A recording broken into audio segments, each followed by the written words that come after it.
Oh, he's on the phone. Sorry, I did not know that. So let's go around the room if we can. Trip Androy, lay member. Rick Riker, council. Ferris Simpson, lay member. Rob Pell, council. Gordon Langenbeck, lay member. Vanessa Auger, City Council. Jason Javaroon, lay member.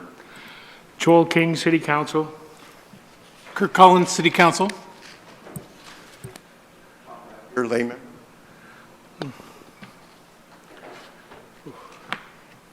That's it. Well, it looks like tonight it's a public works show. Oh, on the phone? Is Valerie on the phone? Valerie is here. Oh, good to hear you, sweetheart. Good. I'm here. Okay. All right, Jason, it's a Jason Kennedy show. Oh, three. Linda, Steve, and Valerie. Yes. Gotcha. Okay.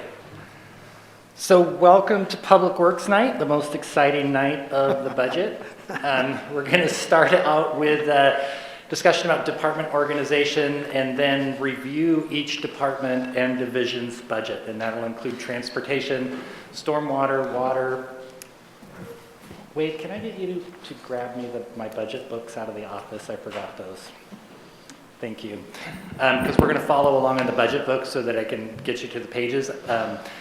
Anyway, we'll water, wastewater, solid waste, public works administration, engineering, facilities, and fleet services. All the slides will direct you to the respective pages. I got handouts for you all too so that you can follow along. Those also have the page numbers on them. Those pages will show you the 2 previous years of actual budget data, the current fiscal year budget, and the manager recommended FY22 and projected FY23 budgets. We will also go over all of our capital programs. As you know, Public Works capital is a large portion of what we do. We're going to cover any new capital project, so that's any new capital project and any capital project, receiving an additional funding allocation of $50,000 or more. The slides that we'll show will give a brief description of the project, the anticipated budget, any funding sources. Many of our projects have multiple funding sources, and any ongoing costs as a result of those projects. We'll direct you to the capital project book and the page for each project. So I will be jumping back and forth between the 2 books. I'm planning on doing transportation, transportation capital, stormwater, stormwater capital. So we'll be back and forth between the books. I'll try to make sure I call out the book that you need to be in at the time you need to be in it. So I did want to correct one item. I was asked a question on Tuesday night about the water rate that the Parks Department pays, and I said that that was commercial. I was mistaken. They do pay what's called a public rate. It's our interruptible rate.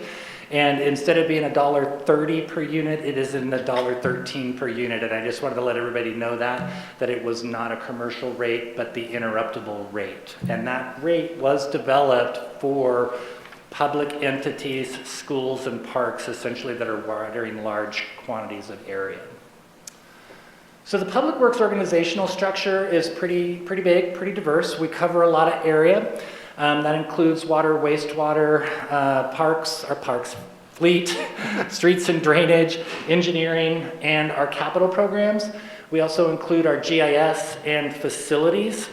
Facilities was added this last year, and so this is our first year presenting that budget to you. And then the Public Works admin budget that we'll be talking about later, that is also the second year for that budget. It was created new in FY20. So let's start out with transportation. Those are on pages 165 to 168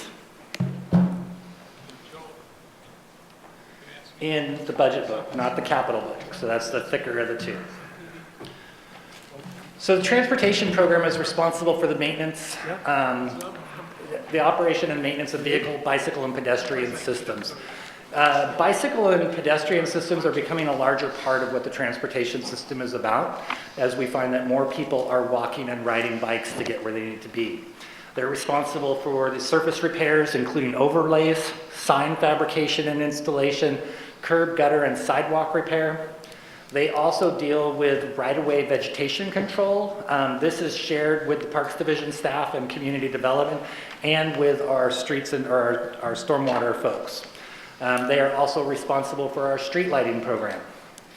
There is a recommended FTE count in this budget of 3.75, which is down from 5.35.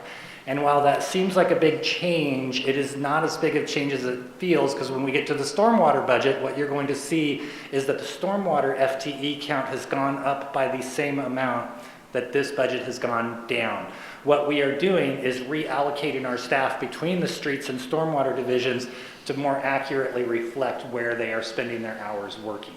So as you remember, streets and stormwater used to be a combined budget. We created the stormwater utility, created a secondary budget for them. Now we are allocating the personnel where they are getting their work done. So while we went down from 5.35 to 3.75, stormwater went up that corresponding amount. So looking at the overall stormwater budget and the revenues for that program, they're pretty stable. The beginning balance shows a slight decrease, but that fluctuates as we build capital. Our revenues that we're estimating are going from about 2.78 million to 2.9 million based on our gas tax allocation. We compute those numbers based on populations released from the League of Oregon Cities. I can tell you we are currently running a little behind this year, but we're fairly confident we're going to come in pretty close. The numbers that Adam gave me this week showed us at 72% of the budget, at 75% of the year complete. Ideally, we'd be a little further along. COVID has hit gas tax pretty hard, but I think we're going to be okay, and we'll recognize the bulk of the revenues that we've projected. If we don't, we'll just make our capital transfers a little bit smaller. It won't significantly delay any project, but it will have a minor impact. Looking at the overall expenditures, the streets and drainage O&M budget is down by about 138. When we look at that one in more detail, you'll see that that's almost entirely related to the personnel that we moved.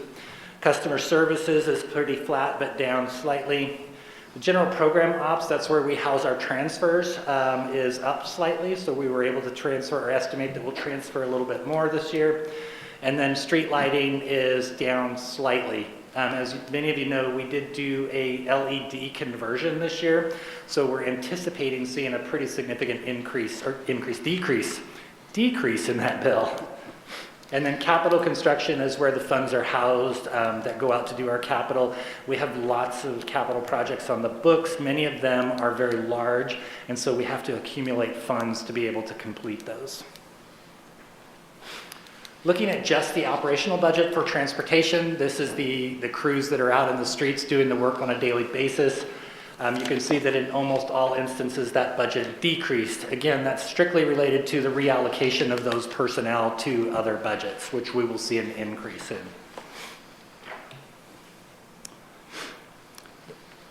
And I won't spend any time on this slide, but it is exactly the detail that shows you where those dollars were decreased or increased. Looking at the operational budgets, I thought it was important to show how we allocate those funds. In almost all cases, personnel encompasses the largest percentage of resources in most of our operational budgets. The only difference is when we get to the treatment plants, you're going to see a more even split between personnel, contractual services, and materials and supplies, where it typically runs almost an even third for each of those. But personnel is our leading expense in our field crews. So stopping, I'm going to move to the capital book. So here's our first book change for you, and we'll be starting at the very beginning, page 22 on transportation. I'll give you all a second, but this is project TR6243, Fruitdale Drive. This project has been on the books for a number of years. We are not sure where this project is going to go completely. I think it's fair to say when ODOT made some changes to how Fruitdale connects to 238, The function of Fruitdale Avenue, at least in that latter portion, has changed pretty dramatically. So we're going to have to reevaluate it. We do know that the street needs to be widened and it needs curb, gutter, and sidewalks for the duration. So we're going to put some money back into this project. We did take some out to fund some other higher priorities in the last couple of years, but we're going to start to refund this. We estimate the total project cost to be at about $10.4 million. We are looking for external funding such as CMAQ and other federal ODOT dollars. Ongoing costs would of course be design and construction as well as routine maintenance once the street is reconstructed to city standards. This is currently a county road that has not been transferred to city jurisdiction. We will be trying to partner with them on this street upgrade before taking possession. So I'm going to do a brief pause after each project. If somebody has questions about the capital, please just interrupt. Otherwise, I'm going to try and move pretty quickly. We have, as Karen said, 105 slides to get to tonight. 106, excuse me. So I'm going to try and keep it moving pretty quickly to respect your time. TR 6333, this is the Josephine Community Transit Operating Grant. This is a project that's in place for quite a few years. It does occasionally get closed and reopened. It is strictly a pass-through where we receive money on behalf of the Josephine Community Transit from the Federal Highway Administration, and we pass those funds through with a local match. We were required to match that at $16,000, and that just helps Scott with his operating expenses to keep the buses running here in Grants Pass. Project TR 6359, this is our sidewalk rehab project. This project was created to accumulate funds to repair large sections of existing sidewalk, especially in areas where ownership might be in question or where there is significant ADA issues, where it may be unfair to place those burden on individual homeowners or businesses where the city is in a better position to tackle some of those issues. So we accumulate funds, and when projects arise, we go out and do those projects. As an example, we've been finding ODOT curb ramps are going at about $15,000 a piece for a single curb ramp. So that's a pretty significant increase. Is that what's going on Northeast A Street near the high school? They're resurveying for the ADA ramps with this? We are not doing a project up there. That's going to be a private project. But that would be one, yeah. So if we help out a business with an ADA compliance issue and the sidewalk in front of them, I mean, that's great. I'm curious, how often do we see businesses make investments in themselves after we take care of the sidewalk? I'd say it's split. We do not, this is a brand new project, and I don't believe we've actually expended any funds out of it yet, have we? Wade? You can give me a nod if we have. That's a nod. We did a large section of sidewalk on Agnes, which was kind of by the railroad tracks, but nobody had real clear ownership. So that was kind of an example of it. So to the other, when we find one that's in front of a business or a home, we try to work proactively, and we have what's called a 50-50 program where we will split the cost with those. We're trying to save this for where ownership is either very unclear or where the expenses are exceptionally high because of real issues getting an ADA ramp to work. Okay. Exactly, because the ADA compliance issue might sink a private project. Yeah, it could, very much so. But if we're helping out with those costs and those private projects aren't materializing, that's kind of a different story. I'm not quite. Well, it's like if I want to invest $200,000 into my business, but it's in an old building, Yeah. and I can't afford the $200K plus the sidewalk, then might get triggered. That's great, but if I don't end up spending the $200K afterwards, that's a little different. So I would think if that was the case, a private business could come and ask us to evaluate it. We definitely have a list of projects that goes with this that we would be trying to figure out if your project fit into the queue. We've not traditionally done it on a request basis, but it could be evaluated for sure.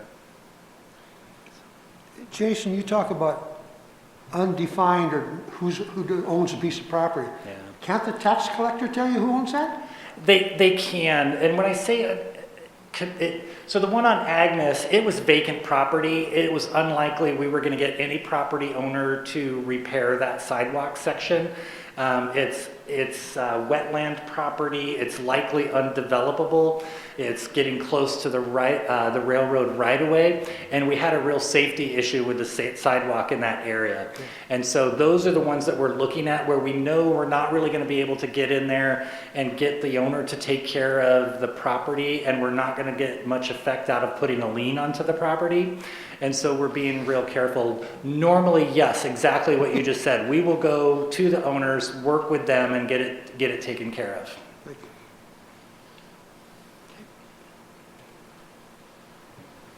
I almost skipped a project. TR 6372, this is our overlay maintenance. It's on page 27 of your capital book. This is strictly just for overlaying streets. This is a project that we have running every year. We fund with as much as we can on an annual basis. This year we are looking at an additional funding amount of $250,000 in gas tax revenue. Wade just informed me though that we're probably not going to do a lot of overlays this summer. Generally we try to do 2 or 3 projects a year. They are getting more expensive, and we are also having to pay when we do the overlays, like you take the entire street back or we grind it and overlay, we have to go in and fix the ADA ramps. So that does drive that cost up. We definitely have one on the project books. It's going to be about $75,000. We will accumulate funds for the next year and take on a couple additional street segments. So Jason, when you show the $1,600,000, is that, of course, not expected to be spent in 12 months? Is that more like a 5-year or 10-year cost, or how would you really relate to that? We try to put in about $250,000 a year, so you can divide that in. We may upgrade that number to $2 million in future years. We run these projects open for several years until we accumulate a number of projects in them, and then Adam and Mindy get mad and say it's time to close the project because it's too hard to track the numbers. So we'll close that project and reopen another project that does exactly the same thing. Accumulates funds, lets us track those dollars related to those overlays, and then we'll run that for a few years. TR 6373, this is our bike pedestrian river crossing project. This is a project that we are looking at. It's to identify an area for potential bike pedestrian river crossing. Council has heard about this. One of the things that we were evaluating was whether or not this could be paired with an additional river crossing from the Redwood Sewer District. We're still doing a little bit of work on that, and we'll be bringing some additional information back to the council here in a couple of months. We do not know the estimated cost of this project. Likely it's going to be very significant. To get a bridge over the Rogue River is not an inexpensive task. Future and ongoing costs would be bridge maintenance, but we also will be pursuing funding for design and construction of this feature. TR 6384, this is Hillcrest Drive improvements. With Hillcrest Park hopefully going to improve in the next few years, Hillcrest Drive is in desperate need of an upgrade through that section. This project is going to improve Hillcrest Drive from 9th Street to Beacon and bring it up to current city standards. We are looking at putting in an additional funding for this next fiscal year of $700,000 in gas tax, $200,000 in transportation SDCs, and $150,000 from the wastewater operations fund. We estimate the total project cost to be close to $3.9 million. Future ongoing costs, of course, will be ongoing maintenance as other streets. It's my understanding a portion of that road is owned by the county, so are they contributing to this as well? We are working with them. I don't know if they are going to contribute financially, but they might be providing engineering services or in-kind services. It's always a challenge to get them to bring the streets up to city standard. But we work real hard to try and make sure that happens.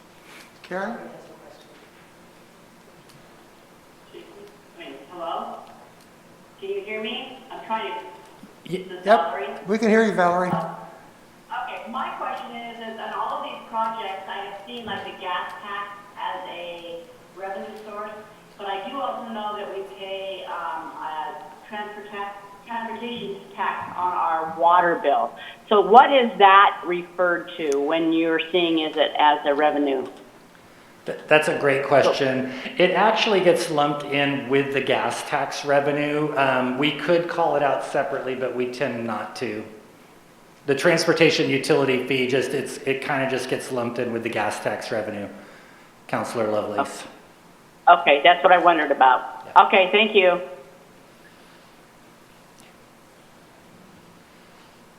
Wade also has a comment on Hillcrest. Yeah, so I want to go back to Councilor Riker's comment. The county is kind of partnering with us. They're going to run sidewalks from 10th Street down to about Dewey Court to connect a pedestrian infrastructure. So I'm not sure how much they'll contribute to this actual project, but they're definitely working with us in that area.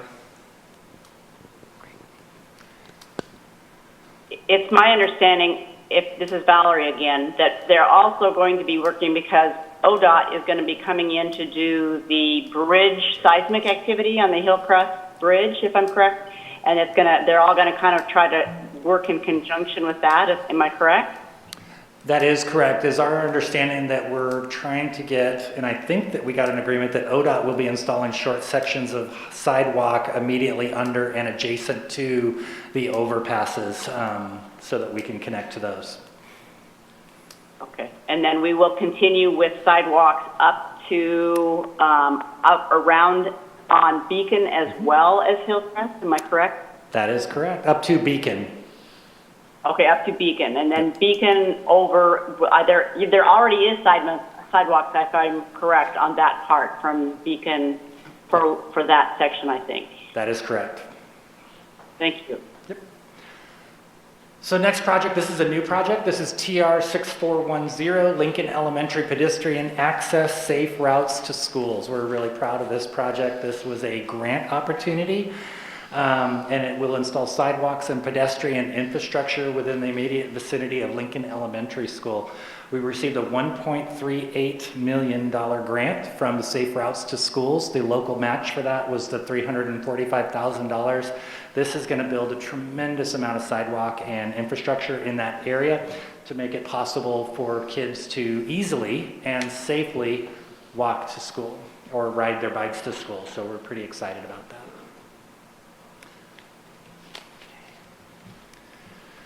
TR 8413, sidewalk infill and repair. This project was created to help do infill in neighborhoods. There's lots of areas where there's little short pieces of sidewalk that are missing. We leverage these funds to work with homeowners to get those short pieces installed in front of properties.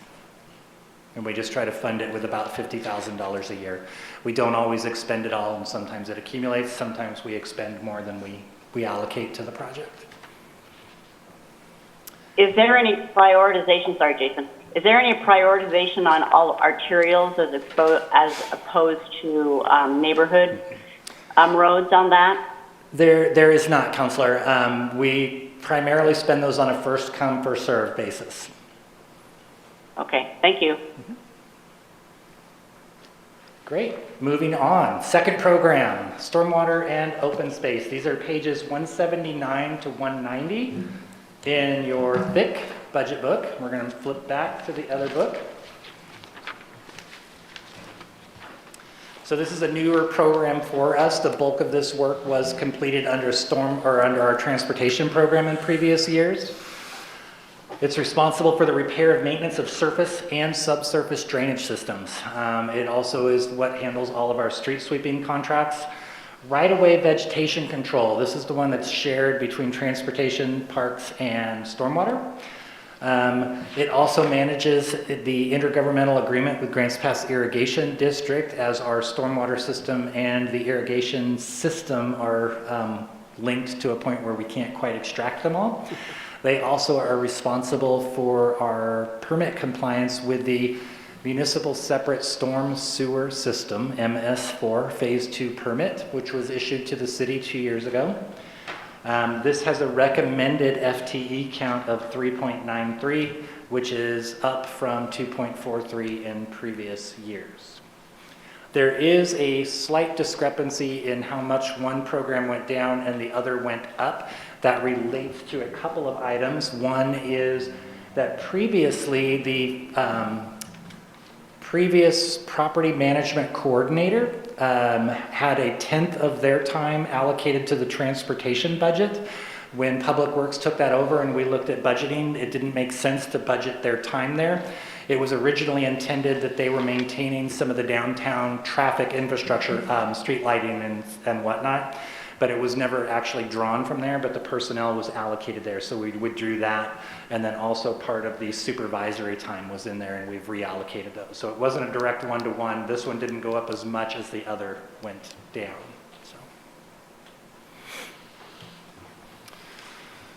So looking at the revenues for the stormwater and open space, our beginning balance is down slightly. Again, that relates to how much money we try to get into our capital program, but we are all, in fact, all of the public works funds are within fund balance policies. That's very important.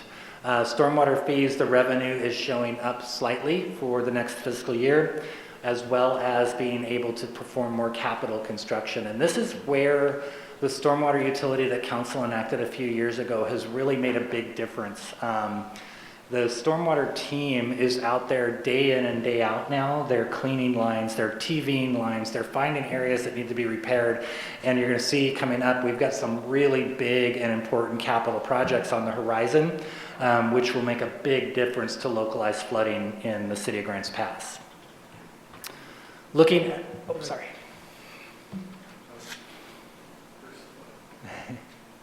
Question about the stormwater fees. Are they continuing to go up, or have we reached the most? I believe last year was the last increase. They'll just increase by CPI moving forward. CPI? Yeah, by the price index. Okay. So looking at the overall expenditure side, they're pretty flat. You can see that stormwater maintenance has slightly increased. That was related to that personnel change. Customer service is up. What that relates to is when the program started, it was underfunded, and so customer service and general program ops undercharged the stormwater utility because it didn't have the money to pay for all of those services. With customer service, what we try to do is allocate all of the costs appropriately to everybody that's using the utility bill. As the utility was just starting, they did not have the funds to pay that, so it was subsidized by the others. And then capital construction is up, which is a good thing. That means we're out there doing more work. Looking specifically at the operations budget, these are the men and women that are out in the streets every day getting that work done.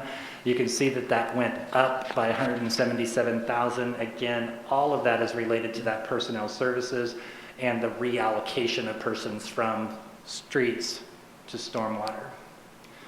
This contract is almost exclusively personnel and contractual services. We pay over $300,000 a year in street sweeping expenses. That's one of our most expensive cost centers in the stormwater program.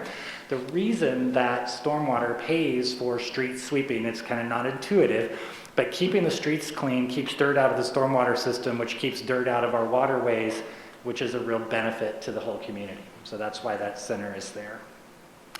They also pay for the GPID contract, which is now just over $100,000 per year out of that line, and over $120,000 a year for vehicles.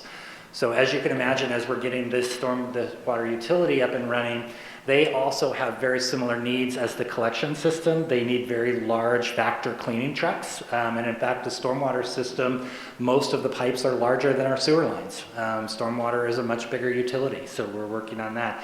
We also are purchasing a new camera truck for them to do similar TV inspections. And that's how those costs break down. So Jason, I have a question on that. So were all of the costs of stormwater in the past, before we picked up with this, basically thrown through the sewer system? No. Transportation paid the bulk of the work that we did on the stormwater system. And what that meant was we wouldn't do a lot of work on the stormwater system because we just didn't have the funding to do that work. Okay, so now that we have the stormwater, and you said it has maxed out other than the CPI, that money goes towards, and that allows more money in the transportation to be used for street overlays and that sort of thing? Yep, that is exactly correct. Okay, thank you. Thank you. So I wanted to talk about some of the stormwater efficiencies. Because this is such a new program, it does merit a little bit of discussion. The addition of a new CCTV van this year to the stormwater has allowed them to be out almost every day in that truck. They're getting video footage of all of the stormwater lines. They're finding which ones are in good shape, which ones are in need of some repair. We're going to talk about a couple of those here in a minute.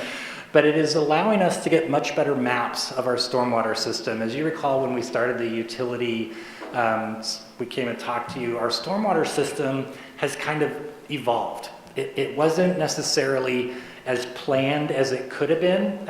Drainage was never really one of the forefront utilities that people think about it, because it only happens when it rains. And so it's kind of been built up as a hodgepodge, and our maps are not as good as we would like them to be. One of the requirements of our phase 2 permit is we have to have that system mapped very accurately. Our CCTV camera is allowing us to do that. We're integrating that with GIS so that we're able to get very updated maps with very good photography, so it's really helpful. And then also that dedicated stormwater funding has made a big difference in allowing us to increase capacity on smaller diameter piping, reducing localized flooding, and taking a much more proactive approach to the utility. As opposed to going in after the fact and alleviating flooding, we're able to get in there ahead of time and prevent flooding. That's a big difference with that utility. So looking at the capital projects, this is project DO6337. It is Schroeder Lane North Storm Drain Line. This will probably be one of the bigger storm drain projects we'll do for a while. It's going to extend a storm drain line at Schroeder Lane and Leonard Road to the north. We're adding an additional $200,000 worth of stormwater funding this year. Estimated project cost of $1.2 million, and then we'll finish up design and routing and get that project moving forward. This is a really odd line that terminates in a dead end and a vertical riser, and the water just kind of comes to the surface and runs the rest of the way to the river. It is a very unusual line, very dangerous. It needs to be repaired, and it needs to be able to carry more water.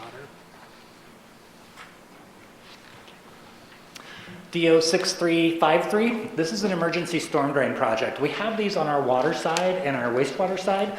We're finally able to create one on our stormwater side. This is $150,000 that we're recommending funding for FY22. It allows us to go out and on very quick notice repair a line that has failed and repair it with an upgraded line.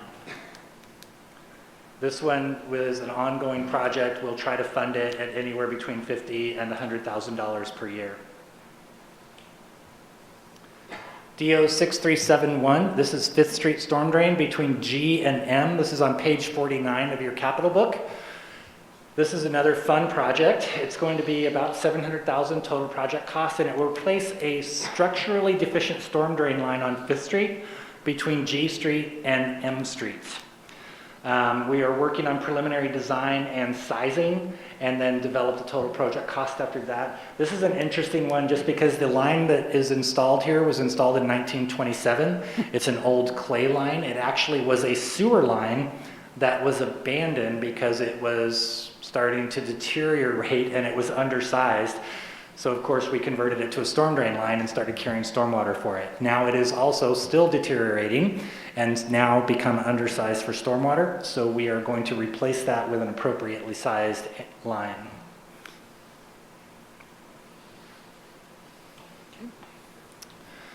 DO6385. This is page 50 in your capital book, and it's the South Highline Canal near Allen Creek.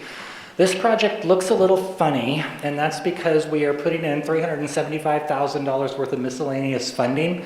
It is the same funding that we showed last year, but we don't expect to get it.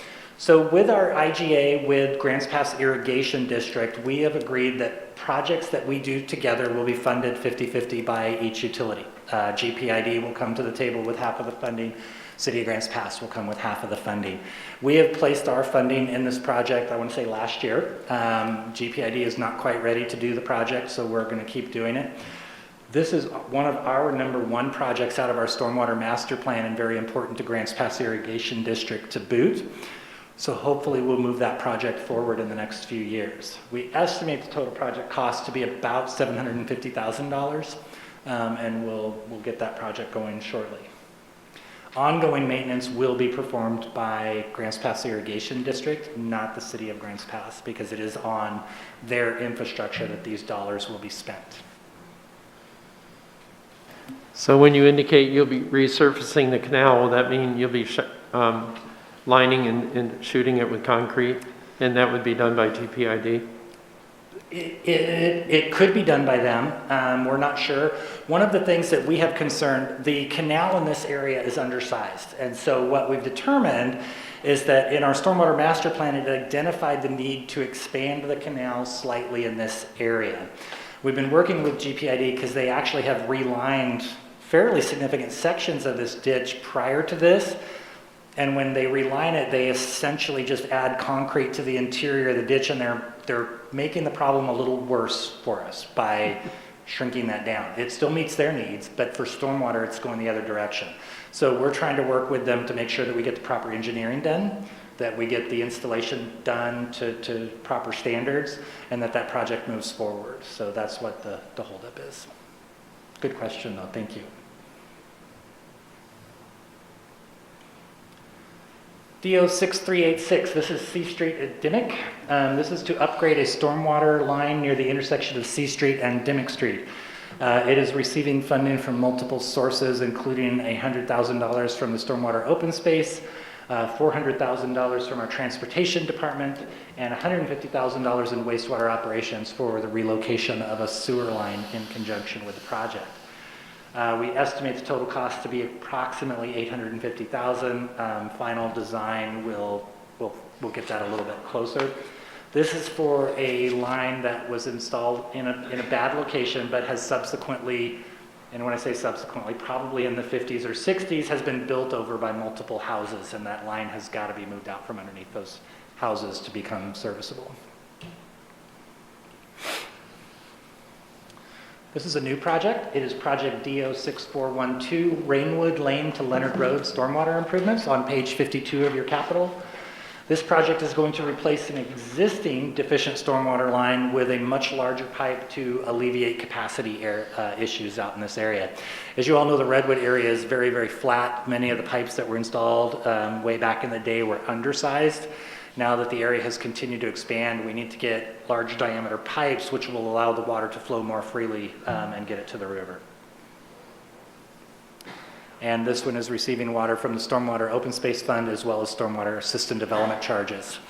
So system development charges, you'll see that a lot in our public works projects. They can only be used on projects that are adding capacity to the system. That's an important thing to note. As we collect those system development charges, they can be used for new infrastructure that increase the capacity of those utilities. They cannot be used for just repair. So if we were to replace this particular line with the exact same line, we could not use those system development charge fees in there. Can you explain, Jason, what open space, what that means?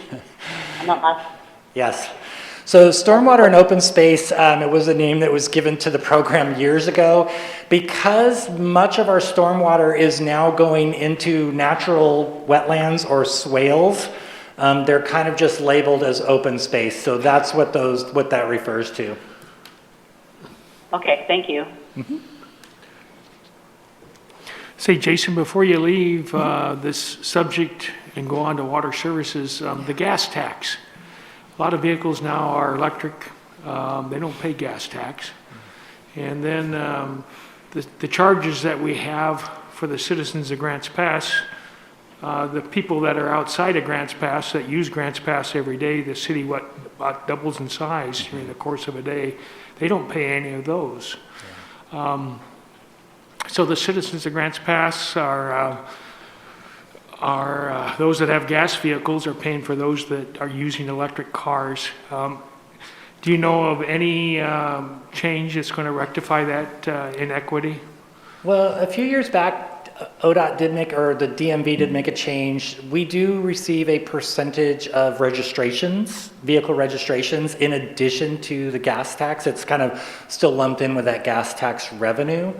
I think long-term, the state and probably federal DOT are looking at this issue because it's, as we continue to transition away from fossil fuels, I think as a nation, we're going to need a different solution to be able to fund our highway system. We all recognize the importance of the roads and the highway system and the need to have a very stable funding source. I think you'll see that, switch more to a maybe per mile model potentially, but I have not heard of anything concrete at this time. I know that by dealing with it through registrations and also through us and our street utility, that's one way, but you're right, there's a lot of people that come in and use our roads that don't contribute. One of the reasons that we had looked at a local gas tax option at one time that was actually pretty close to passing, at least then we would catch those people that are going by on the highway and also all of those people that are coming in from outside the area to help us with our roads. Transportation is one of the most expensive utilities that we maintain. Water services.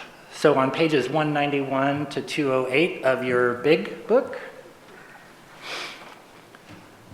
our water division is responsible for treatment and distribution of all of our potable water, water customer service, water debt service, our general program ops, and water capital construction.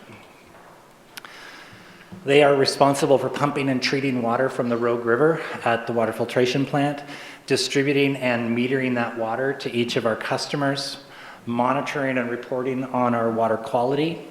They are responsible for our cross-connection and backflow program, which is one of the most important programs we have to ensure that our water stays safe.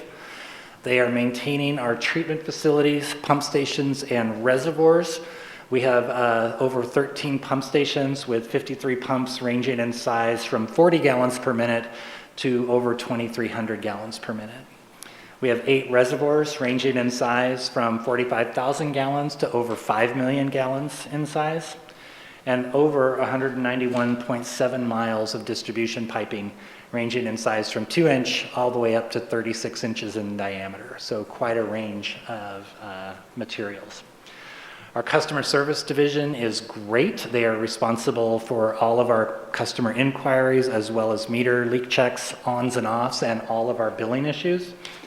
We have a recommended FTE count of 6 in treatment and 9.8 in our distribution group. Those are the men and women that are out in the field doing all of the ons and offs, construction, and water quality. And I just wanted to sorry, yes, sir. On backflow, if I'm not mistaken, only about half the residential houses in this town have backflow. On one hand, we say it's very important, Yeah. but what about the other half that don't? Yeah, it's strictly a risk-based system. We look at each individual connection as a risk. So those that are in areas where there is pressurized irrigation or Grants Pass irrigation, a secondary water source or a known well, those have a much higher risk than a house that is built right next door with no in-ground sprinkler system, no secondary water connection. And so we don't want to install a reduced pressure backflow device on a house that doesn't necessarily need it. So we really do base it on risk, and we try to ensure that we protect the system on a risk-based analysis. Is this the time to ask a question about Shake Alert? About? Shake Alert. You can. Okay, so of our reservoirs, I know we were looking at doing Shake Alert, which would give us control if some earthquake did happen. Do we have that on any of our reservoirs, and how many? That is a great question. So the program that Councilor Riker is asking about is called Shake Alert. Shake Alert is a prototype program that is being developed through the USGS and several universities, which is technology that is taking action at the same time that an earthquake occurs based on geographical location and expected impact to an area. We are a partner in the beta program. We have installed it at Reservoir 3, and it can take action in an emergency and shut a valve on the discharge of the reservoir. thus preserving the water that's in that tank and preventing it from leaking out in the event that the distribution system is compromised. This is technology that we're actually working on expanding. We have kind of put it on hold in that we'll incorporate it into the new treatment plant and then be able to send that signal out to multiple places throughout this distribution system to be able to isolate key points and hopefully keep more water in the system during an earthquake, because we do recognize that distribution system will be broken. But if we can keep water in the reservoirs, we might still have water to be able to use for firefighting and life safety purposes. So it's a great program. Thank you for asking. We love to talk about that stuff. Go ahead. Since we're on the topic of emergencies, I'm seeing on page 193, the interior of the city's water emergency response trailer. Which side of the river is that on? So it currently is being stored on the north side of the river at the city yard. We did not have a good location on the south side. I know that the county is also looking at doing some relocation, so we didn't want to look at partnering with them to put it there. At some point, we'll have to find a location. It would be best if it was south of the river, or we find a different solution to put south of the river. Thank you. Sorry. Speaking of that, Jason, did we shut down the program where we were trying to put activate the well at City Hall? Because at one point we talked about that as emergency water source. Yeah, I think that the project still exists, but it's not had any progress. One of the things that we're challenged with is that well is actually tied in exclusively to the heat exchange system at City Hall, and we would really need to divorce it from that. And when we canceled the HVAC program, the option of disconnecting the well from the HVAC system went away until we're able to bring that HVAC program back. So I'll just step one step further, and I know Vanessa mentioned the emergency. I know that right now, in the Medford Tribune this morning, there was a discussion about what changes they're making based upon their response to last year's fires. And you know I've talked to you about that a little bit and how the water system over there was affected. And you said there was some sort of risk assessment going on. Is that currently still happening, the emergency risk assessment for our particular city? It is. We are about, I'm going to say 90% complete with what is called a risk and resilience study. It is required by the Environmental Protection Agency, and we have to certify here at the end of June that plan is complete. One of the things that it looks at is all of the threats that face the water system and ranks those, and we plan to mitigate the worst of the worst. You can't mitigate everything, as you well know, but what it does is it forces us to look at them and come up with a ranking system that makes them the most probable. So we'll be bringing that to council here probably in early July as we kick in with updating our emergency operations plan as a result of the outcome of that study. Okay, does that include, because I did have like an evacuation plan, is there anything going on in our emergency to come up with an evacuation plan here in Grants Pass in the case of fires? I'm actually going to look at Aaron or the chief on that. From the water perspective, no. It's something we're discussing with our emergency management system, but we have not yet started a program like that. Okay, thank you. Thank you. So 193, looking at the overall water program budget, you can see that our numbers are pretty stable. Sale of water, we're anticipating that those costs, that we'll receive some more revenue. Are holding our interest pretty low, even though we're holding quite a few funds in reserve and we anticipate a fair amount of interest. Interest rates are so low at this point, it just doesn't represent a large percentage of our revenue. And then the bulk of those funds, as you can see, the $20 million, that's being held in numerous capital projects. The bulk of that is being held in, of course, the water treatment plant replacement project, and we'll see that here in a few minutes. Looking at the operational expenditure side, I did want to note there is a mistake on your handouts. And if you look at the table behind me, The error is in the below customer service, where it says debt service, general program ops, and capital construction. Your handouts are in a different order, and I apologize for that. I caught it after I printed it, and I didn't want to go reprint that page, but they are correct on the screen behind me here. Just for some reason, the headings got messed up in the table that you had. And so it was showing, I think, a debt service of like $5 million. That is not correct. Debt service is 500,000. So I just wanted to note that. As you can also see, though, expenditures are fairly steady for the most part, with a slight increase. But what we're able to do is put quite a bit of money into our capital program, which was the goal of the rate increase that council enacted a few years ago. Did you need me to pause there for a second so you can update the table? Is that debt service, Jason, as a result of the phase 2 of the wastewater, or what is that debt service on the water? That's a great question. This debt service is for the construction of Reservoir 3. Okay. Yep. Which one? Which one is 3? It's the one off of Northwest B, thank you. I can drive there, I don't know the street names worth a darn.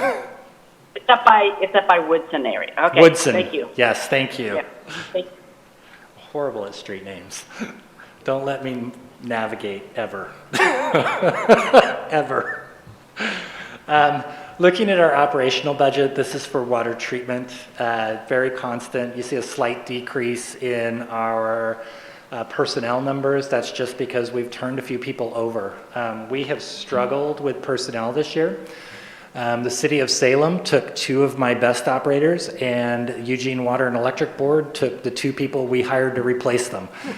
We've just been struggling to compete in the market. Our salaries are not bad, but others are better in the region. So we are struggling with that a little bit, but rest assured the people that we're getting are very good. The big increase here is in our contractual and professional services, and you can see that that represents about 40% of our budget. But what I wanted to talk about is why that number has jumped up so far. One of the things that we have had the luxury of in the last few years is we have had a site where we could haul the solids that are generated as part of the water treatment plant process. That site is full. We do not have another site, and those materials are now going to have to be hauled to Dry Creek, very similar as we do with our wastewater residuals.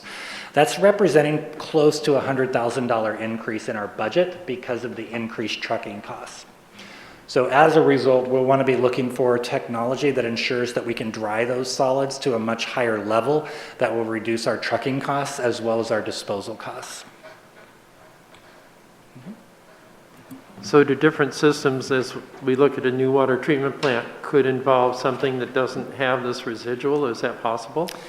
We will always have a residual. If you are taking dirt out of the water, you're going to have dirt. What you can do is either dewater it to a much higher level. Also, if you're adding less chemicals, you are going to be producing less residuals. So that's the other real key piece to look at. And does that give us the opportunity to dispose of the material at a different location rather than Dry Creek? Unfortunately, no. The state considers water treatment plant residuals a hazardous project. You've added chemicals, you've withdrawn it, you've concentrated it. We could get it tested and find another site to haul it to, but there is a fair amount of risk involved with that, and there's no assurance that you would get approval for it. As it happens, we're using the old Redwood sewer site, so it was already kind of approved as a solid site, and when we went through the process, DEQ granted us permission to continue hauling there. Unfortunately, as I said, we've filled that site up. We have to find a new location. That location is Dry Creek landfill. So we're working on that as we speak.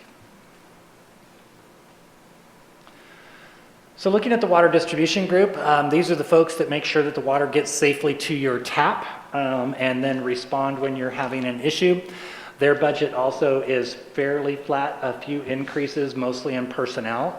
That is not due to a personnel change, but just the folks moving up within their steps.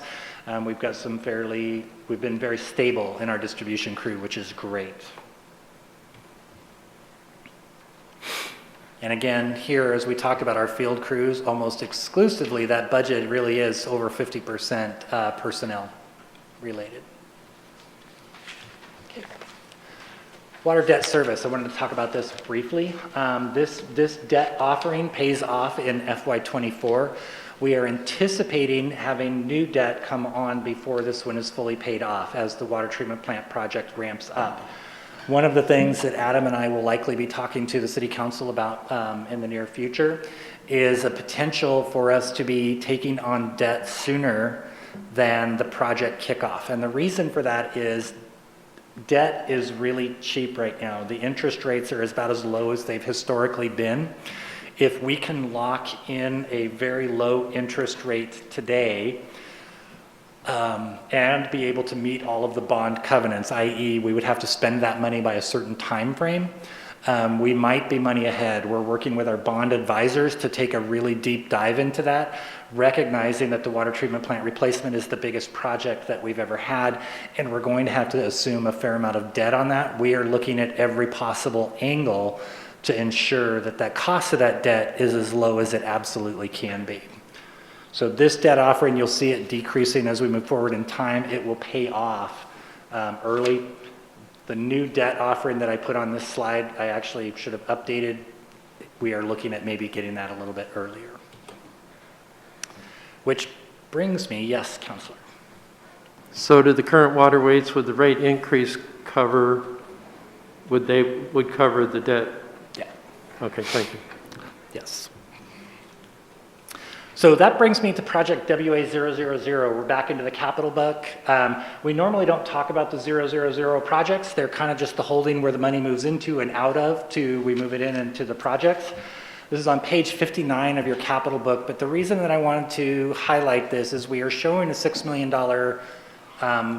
transfer in from the general fund, lands and buildings project, into this project. The reason is the city did receive payments for COVID that we are looking at the potential of if that money is used to, or can be used to help fund the water treatment plant, will that offset that debt even more to the extent that there might be some options with the rate structure. So it's in here as a placeholder. It doesn't move the money in there. If the money it can't be used, it will not be used, but we wanted to make sure that you had the ability to do that in the future, so we put a placeholder in there for that. That's why that looks so funny. WA 4971, this is Meadowwood Reservoir, number 16. It's on page 61 of your capital book. This project will build a new 1.3 million gallon reservoir in the Meadowwood area. We are asking to fund it with an additional $850,000 in water capital funds and $500,000 in water system development charge funds. Total estimated project cost of approximately $4 million. Future ongoing costs, of course, is going to be property acquisition, construction, and then ongoing maintenance of a reservoir, which is fairly inexpensive. Meadowwood south of the river? It is south of the river, Linden Lane, Fruitdale kind of area, Clover Lawn. Jason? Yes, sir. As we've talked, you're somewhat concerned about the substructure, and if it's not stable, this thing could rise a large amount. Is that correct? That is correct. We are working with our engineers to study this very carefully. We, of course, will not place it where it will not be stable. One of the things we are looking at is another property that's not necessarily in the Meadowwood subdivision itself, but a little bit farther away. The substructure has not been determined to be unsuitable. It just mean that the construction costs are a little bit higher due to needing to beef it up just a little bit. So we'll be evaluating that very, very closely. It may be that the additional cost of putting it somewhere different is higher than beefing up the foundation, but we will never build it in an area where it would be at jeopardy of failure due to a landslide or anything. So we will take that into I consideration. live below it, that's why I asked. Is this out in the urban growth boundary? Just out of curiosity. No, it actually would be in the city limits in either case, I believe. Okay. I just saw a nod from Wade. You can't see him. He's off the camera, so that was a yes. This is project 5096. It's a water treatment plant structural repairs. We are still asking to fund this with an additional $50,000. The water treatment plant has to stay in operation for the next 5 or 6 years until the new treatment plant is constructed. It does occasionally need fairly major repairs to keep it going. So this project is storing dollars, accumulating funds to be able to do that should something come up. Project number WA6207. This is our water treatment plant replacement project. It's on page 65 of your book. We are asking to fund this with an additional $3,050,000 in water capital funds, as well as $150,000 in water system development charges. It is interesting to note, we have a few projects that are accumulating funds with system development charges. The water treatment plant will not be available for to use very many of those dollars. And the reason is we're not adding capacity to the treatment plant. We're adding $2 million to a $20 million gallon per day facility. So that incremental amount of capacity, system development charges are allowed to pay for, but just to replace 20 million gallons per day with 20 million gallons per day, system development charges would not be eligible to be used for that. So that's why you'll see the contributions from the system development charge fund much lower on this project. Estimated total project cost of $81 million. Of course, property acquisition, design, construction are all the future charges for this project. And all of our extra capital dollars are going to this project, except for the most critical projects that are being done out in the field. Everything we have is going here to offset that cost, again, to keep debt low. Oh, And how much have we so far set aside? This is Valerie. So I'm going to direct you to page 65. I think it has a pretty current number in it. I'm going to flip there myself. About a little over 8. It's been more than that, so it's been up to as high as about $13 million. We're probably sitting on, I'm looking at Adam, but he's probably not going to make eye contact with me. I want to say close to $9 million currently. On the water treatment plant, at the end of FY22, we'll have $19 million in there. So with an additional $3,150,000, we're looking at about 15 to 16 million in there by the end of this current fiscal year, FY21. Thank you, Adam. You mentioned earlier that interest rates are at historic lows, which I think everybody is aware of.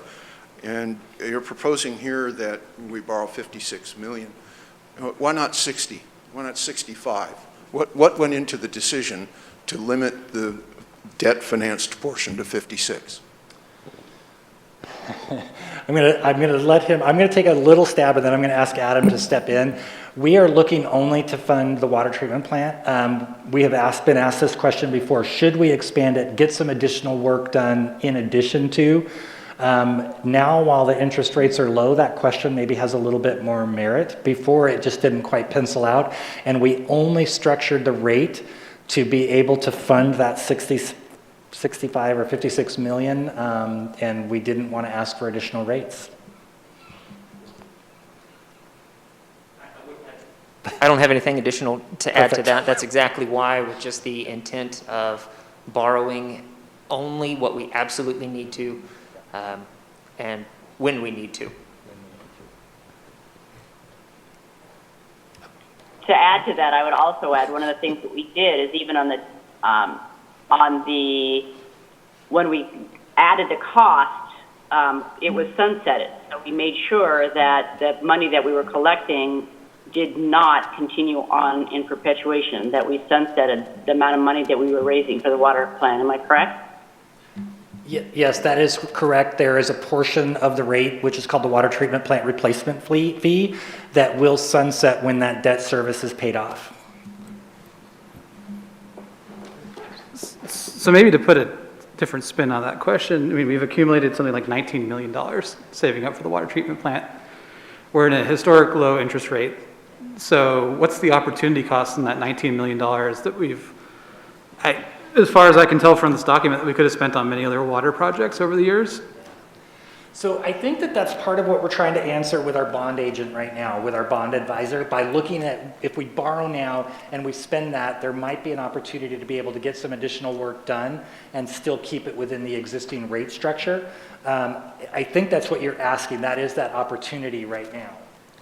Yeah, I mean, that's exactly right. And obviously, we can't fund everything, but a lot of these are very meritorious projects that could save the city a lot of money in the long run. So what's the cost of having sat on that $19 million when we could finance it cheaper than ever right now? Yeah, and so we are also working with our rate consultant to look at that, because they're now plugging these new numbers into that rate structure to be able to figure out what that looks like over time. I think in a couple of weeks, we're going to have some answers to that exact question. This all came up a little bit faster than what we were anticipating, but some of the recent bond offerings that have gone on in other projects, they're in the like 1.5%, 2%, which are, we really want to take advantage of that. Really want to take advantage of that. So the trick is we have to be able to spend that money within 3 years. And so that's what we're kind of up against that we're struggling with. So it's definitely merits a look though. Adam, you were looking like you wanted to go. Okay. So project WA6360, this is one of our big bang for our buck projects. This is our small main replacement project, and it is on page 68 of your capital book. This one just replaces old and undersized water main. Back in the day, water mains used to be installed in 2-inch galvanized. They'd run it down a street and connect the 20 or 30 houses to it. And now that those pipes have constricted in size, the house at the end has a hard time watering their lawn, believe it or not. And it happens every day.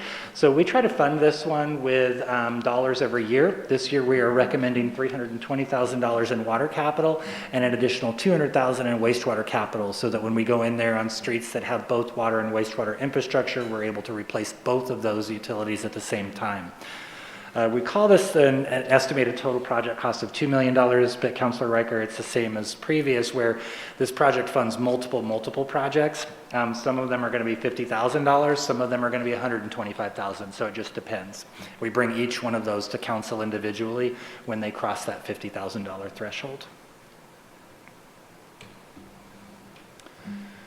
Project WA6362, this is our Redwood Highway looping project. This project is really important to us in the water system. This project's going to install over 9,700 linear feet of 16-inch water line down Redwood Highway to the Redwood area. We are recommending an additional funding amount of about $800,000 in water capital this year.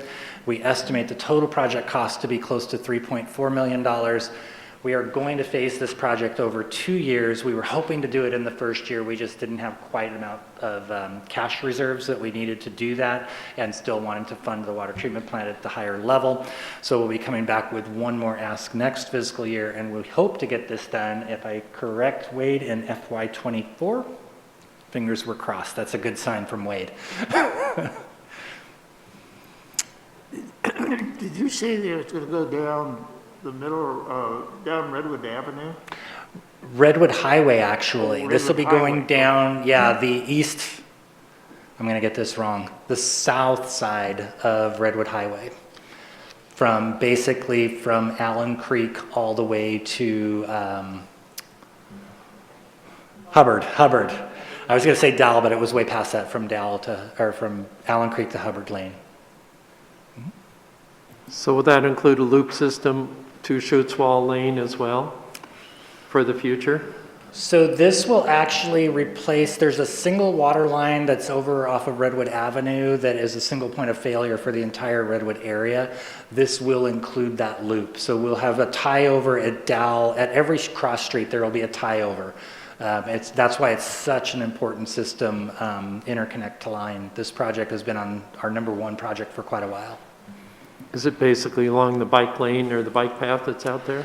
Yeah, we actually were planning on that, and we've moved away from that. It's probably going to be right up into the shoulder. It'll be a less expensive. ODOT was very willing to work with us on that project. By putting it in the bike lane, we had to replace that. That bike lane is actually their stormwater, part of their stormwater infrastructure, because it's a pervious pavement and stuff. So we've actually worked out a much better deal. It's going to be up on the shoulder. There'll be a little bit of inconvenience for sure for drivers. There'll probably be a lot of night work with this project to make it a little bit more conducive, but we'll definitely get the first part done this year. Is that, okay, I'm sorry. I was just going to jump in and say, aren't they repaving part of that this year, or is that my mistake, or is that afterwards? That they are planning on repaving that this year. They have been trouble getting bids though, so I don't know the status of that. Okay, and one more question. Rick asked the question as the Schultz Wool, whatever, that whole area, will that help with development of that area for housing in the future? So I'm going to let Wade answer this one. So, Councillor Lovelace, it'll certainly increase the availability of water to the Chutes Wall area. We did investigate an alternative route that took us down Chutes Wall and Wolf Lane and connected over that way, with the thought that maybe if we had water line on the frontage of that, it could kind of spur some of the development in the area, but we really couldn't make it pencil out, and we just kind of wanted to get it done in the most efficient manner. If this is a two-year project, are you really going to spend $2.6 million in FY23? Yeah. Okay. Yeah, this is a pretty large diameter pipeline. It's going to cost quite a bit to install. And traffic control on this project also will be pretty high. Okay. WA 6369 Water Treatment Plant Equipment Improvement Project. This is page 71 of your capital. Again, these are our sinking funds that we use to replace our critical infrastructure at the treatment plants. As an example, this would replace a raw water pump if it were to fail. Same thing with our finished water pumps. These units have to keep going even when the plant is at its worst. So while we were going to replace the treatment plant, the equipment has to stay operational. We are asking for an additional funding amount of $50,000 just to ensure that there are funds there. When the new plant is funded, the intake structure will still be working. It'll still be there, so these will not be lost funds.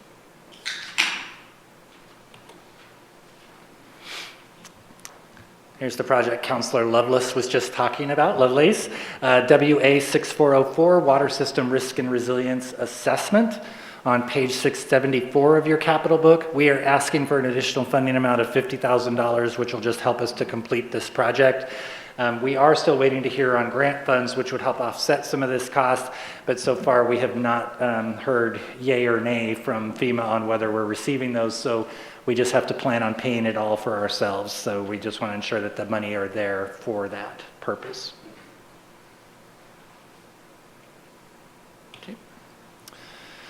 This is a new project. This is WA 6411. This is a project that we ran into this year, and we just want to get a project funded to account for this.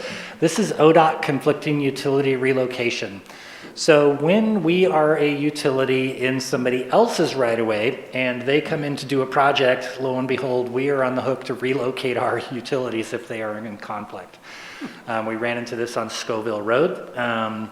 We do the same thing with other utilities that are in our right-of-way. When they are in conflict, they have to move them.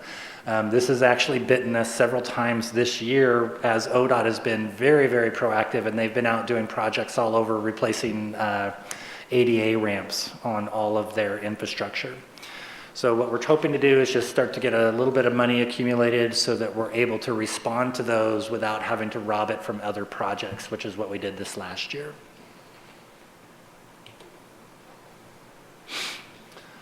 This is another new project that we are asking for. This is WA 6415. It is Reservoir and Pump Station Communication Upgrade. So our communication system was installed in 1999. It is still functioning fairly well. But as we transition into a new treatment plant, it is probably time to look at an updated communication scheme that is a little bit more reliable. We are using what's called 900 megahertz spread spectrum. It is a great technology, or was a great technology back in the early 90s, early 2000s. However, at that frequency, it is fairly prone to failure in heavy rain, dense fog, snowpack, and it does lose communication fairly frequently. With the new treatment plant coming online and we have to transition all of this equipment over to the new treatment plant, that would be a good time to look at that. This will help to get that project at least identified. And maybe it is that we don't change it out, but it would identify whether or not it would be a good idea. to move to newer technology. Okay.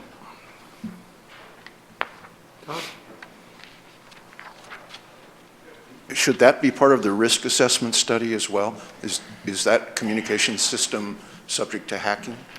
So it could be. That's a very good question. We don't believe it is because we're actually using spread spectrum, which is a frequency hopping radio protocol. It's called spread spectrum. And so it never transmits 2 bits of data on the same frequency. So it goes over 902 to 928 megahertz, and it has this algorithm that hops. So it should be, not that anything is, but it should be less prone to hacking as a result of that. Okay. You notice I did not say hack proof. I said less prone. All right, back to the big book, and we're getting probably halfway there. Wastewater treatment services. So these programs convey and treat all of the wastewater discharged within the city of Grants Pass and the Redwood area. We monitor all of the SIUs. That's a significant industrial user with the industrial pretreatment program. We maintain the collection system, pump and lift station and piping systems. That includes 5 pump, and I use this / lift stations because they function a little different. That's 11 pumps over between 100 gallons and 1,500 gallons per minute, and over 174 miles of collection piping ranging in size from 4 to 48 inches in diameter. So there's some pretty big sewer lines out there. We handle all of our customer service through this program, lateral issues, billing issues, recommended FTEs. This is unchanged from the previous few years. We have 5.8 in our collections group and 8 at our water restoration plant. Yep. I know in the past, the pump stations have very short life. I don't know, 5 or 10 years, which seems very short, so they're high maintenance and high cost. Has any of the technology changed on that where they're more reliable today? And is there any opportunity? Of course, it's all based on elevation, so you can't eliminate a pump per se, correct? Yeah, no, we can't. The only way we could do that is to move the water restoration plant way, way, way downstream where we still have some more gravity to go. So they have a much longer life than 5 years. The pumps themselves may need to be rebuilt every 5 years to ensure that they're still operating at capacity. But the lift stations themselves last quite a long time. We're actually considering a project for Webster 2. If you remember, we replaced Webster 1, which was the one in the All Sports Park. It's twin, for lack of a better word, is just a little bit farther down the road. That one also needs to be replaced. But one of the things we're looking at is the potential to reconfigure it to possibly insert a liner and extend its life a little bit longer. So we do try to evaluate those things. Unfortunately, with our geographic region, as you get out there to that redwood, you have to pump everything back, or you have to move treatment farther downstream to be able to use gravity the whole time. And with wastewater, you would definitely much rather use gravity than pump, for sure. So looking at the revenues on the wastewater side, you can see that our beginning balance is very strong, which we like to see. The rates, sewer rates have a moderate increase. We are now only increasing by the CPI each year. Interest is looking about the same, and then capital construction, we're about the same year to year. Looking at the expenses on the overall program, pretty constant all the way through on the total of 18 million, a change of about 900,000. The bulk of that is in our transfers to capital construction, where in FY22 we are recommending to transfer a little bit higher amount into our capital program. So looking at our collection budget, these are the guys that are out and men and women in the street that are cleaning the sewer lines, TV inspecting. They're there when the sewer is backing up into somebody's house to try and identify where that issue is. This budget is very flat, as you can see, even a slight decrease. This is just changes in personnel and then changing our contractual and professional services to more accurately reflect those services. When we look at that, I just wanted to stop. We're on the contractual side for this division. When Public Works took over on the facilities side, when we looked at where they were using their space in the city yard, there was a lot of reallocation where some people's expenses went up on the property management side and others went down based on the actual space. So there was quite a bit of change there. In addition, we extended the life of a couple of the vehicles on the collection side, similar to what we did with parks and with public safety, and that accounts for that $17,000 change. So looking at wastewater treatment, this budget is also fairly flat. There was a change in materials and supplies. Gary's been doing a lot of great work with experimenting with chemicals and different treatment processes with the new plant. With the new features coming online with the aeration basin and such, we are able to do a lot more process treatment without adding chemicals. And so he has done some pretty miraculous stuff. The next one we're looking at is we're changing out our odor control chemical, where we've been using a chemical called bioxide. We inject that chemical in at a couple of locations in the Redwood area. We're changing chemical to one that we can put in at the very beginning of the system, and it actually holds its effect all the way to the treatment plant. That is a big deal because the bioxide that we were using, we had to add at multiple points because it would wear out, and it would then you'd end up with odors and hydrogen sulfide right at the entrance to the All Sports Park, right where the bridge terminates. That same odor that you can smell is actually highly corrosive, and it was destroying all the concrete in the collection system to boot. So this new chemical has made a big difference. We're able to feed it at the same amount for the same price, but because it lasts longer, it's working out much better for us. We're pretty excited. And Gary and his team should be commended for the work that they've done with that. So again, 48% contractual, about 15% materials and supplies, and the bulk is made up of personnel services. Back to the capital book.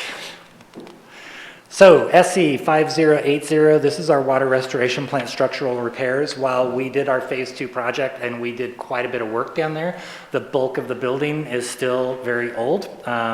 We are asking for an additional funding of $75,000 in wastewater capital. This is to evaluate and repair both known and unknown deficiencies at the water restoration in both the main building and some of the older structures, such as the clarifiers that have not been retrofit or repaired. Project SE 6200, this is the Spalding Industrial Park wastewater infrastructure upgrade. This was a study to construct dual public force mains to serve the eastern portion. This would actually fund the construction of that infrastructure. We are asking for an additional funding of $150,000 in wastewater capital. This one will require ongoing periodic maintenance. The study that we did actually came up with a solution that will allow limited development, but they would have their own force main systems that would plug into our public force main system. This is a hybrid system as opposed to collecting all of the wastewater and having a very large public force main system that allows development to happen very quickly out there and fairly efficiently. So it was a very nice hybrid system that allows the Spalding area to develop without millions. I think we were looking at close to $6 or $8 million in infrastructure. This is one that we can get done for under $1 million. So a good compromise. So is that a long-term solution or just a temporary fix? It is depending on the shape of development out there, Councilor Riker. If the right businesses, if it ends up dividing into 127 small businesses, you know, on different lots, each one with their own connection, absolutely not. If what we have are 4 or 5 businesses that go in and construct single facilities, this is a great solution probably for the duration. We will still have a longer range plan, but this one could probably last for decades. So, yeah.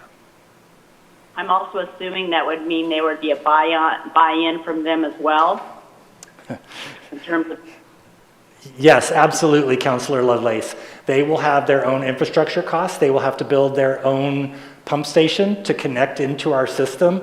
So they will have some slightly higher costs than were they to just build on an industrial site with a sewer connection adjacent.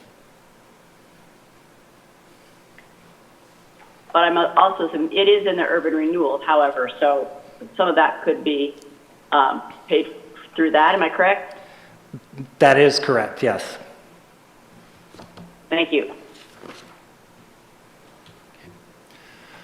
Project SE 6239, Water Restoration Plant Equipment Improvement. This is a similar sinking fund where we use to replace aging equipment. We try to fund these at about $50,000 a year. A single pump, even just rebuilding them, can cost almost $50,000. If we go to replace some of the, like the wastewater plant influent pumps, you're looking at about $125,000 to $175,000 a piece. They're not insignificant pieces of equipment.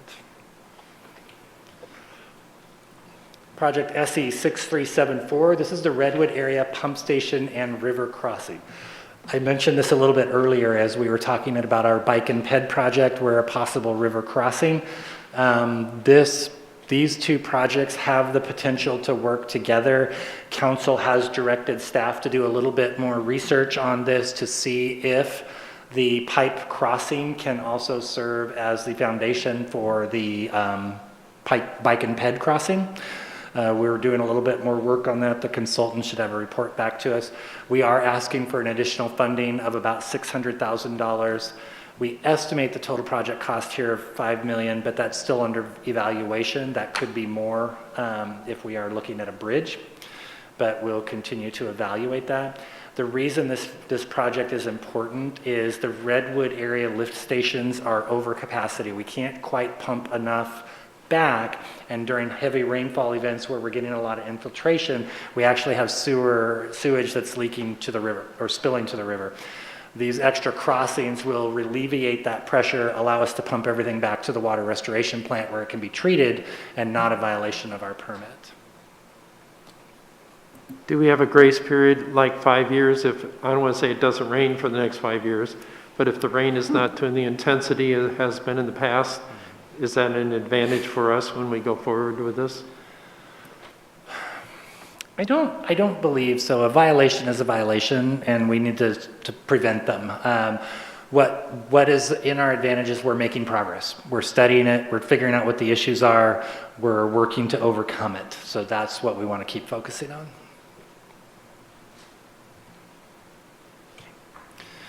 SE 6375, collection system maintenance and repair.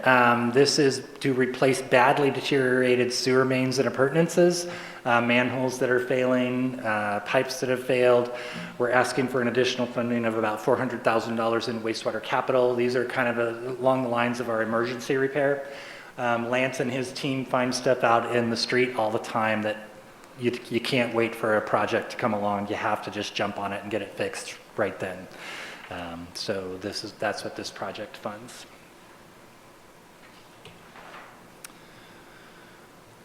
This is a project that council has heard about several times. This is project SE 6405. It is our water restoration plant heat exchanger. This is a great project which we are converting our heat exchanger to run on the digester gas that is produced by the digester. And as the digester runs more efficiently, it produces more gas, which we then use to produce heat, which we use to heat up the digester. We do need an additional funding amount of about $250,000 in wastewater capital. Periodic and routine maintenance would be our ongoing costs, but we will be greatly reducing our reliance on natural gas for this, which currently costs us a fair amount each year. Estimated total project cost of roughly $1.1 million. And I'm actually going to jump ahead to SE 6416, and I'll jump back in a second. This is on page 98 of your capital book. This is a related project. It is the water restoration plant digester. It is a one-star item. This project is going to clean and rehabilitate the interior of the digester. What happens over time is inert materials build up in the bottom of the digester, and those are consuming space and affecting the ability of the digester function correctly. We are evaluating right now whether or not we should combine this project with the heat exchanger project for a couple of reasons. The contractors that do the work are the same contractors. Also, we would have one set of bidding documents. We have to take the digester down in order to replace the heat exchanger anyway. So we're thinking that by combining these, there's going to be some efficiency. We are evaluating that as we speak. We just got a task order from Carollo and their team on what that would cost. We'll be probably getting in front of council with that, with a recommendation here in the next couple of weeks, because we think if we can do this, we would probably save several $100,000 potentially in expenses by not having to mobilize multiple contractors at multiple times, and we get 2 projects done at one time. So this is a new project. This is project SE6414. It is the Mill Street sewer replacement. This project will replace the sewer line from the railroad tracks on Mill back to M Street and a ways down M Street. It is a very significant project. We're estimating roughly $2 million. It'll be about $1.4 million in wastewater capital and an additional $600,000 in wastewater system development charges. The reason that this project is coming forward now is because of the construction of the new water treatment plant in that vicinity.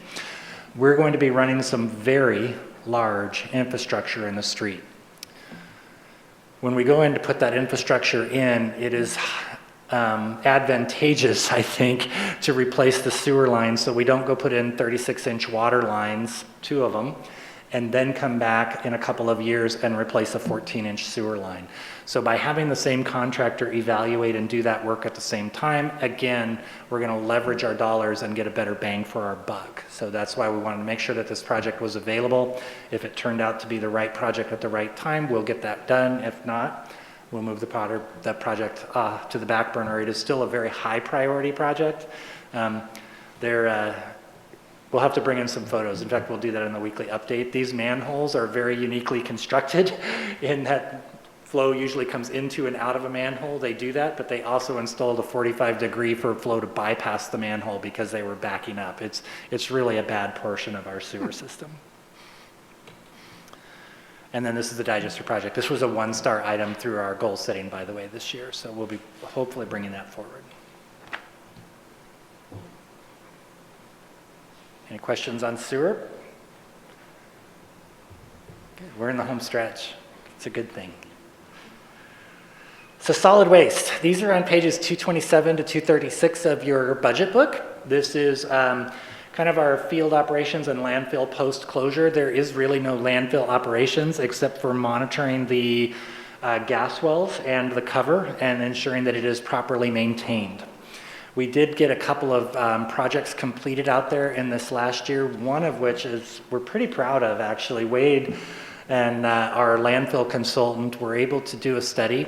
We found out that the water that we've been hauling by truck from the landfill back to the water restoration plant is, guess what? Water. It's not landfill leachate. It is not a hazardous chemical.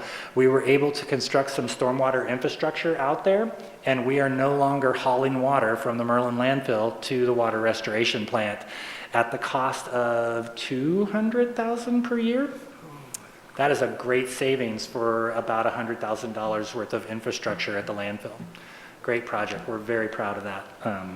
Great work, Wade and team. So the solid waste does have limited franchise management, but that's mostly handled through the solid waste agency. It really is just to monitor the Merlin landfill, which is in post-closure mode. We handle all of the sampling and reporting, the maintenance of the cover and the surrounding properties.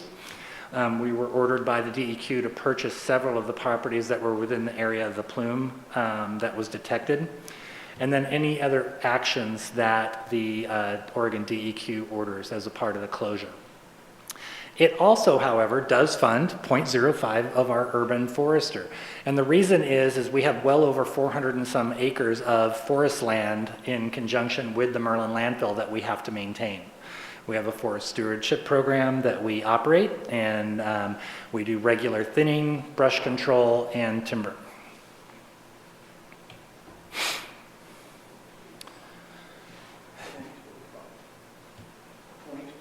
.05. We only own just a little piece of Tony, just a little. So he just manages the contract for the thinning for us. That's why it's such a small percentage. So the solid waste program is fairly small. Most of these dollars are just moving in and out. You can see the field operations piece, the post-closure operations, general program ops, and then the transfer to capital. A lot of these funds are reimbursed to us through a insurance policy, which we took out for that purpose as part of the post-closure. And they remain very flat from year to year.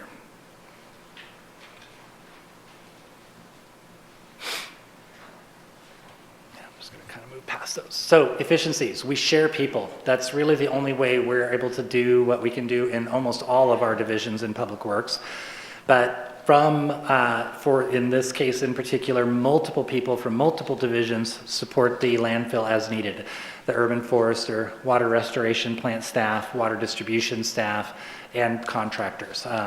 We also have been working with a great contractor who is doing the heavy lifting for us of the sampling and the maintenance of the wells, which is really the largest part of monitoring the closed landfill.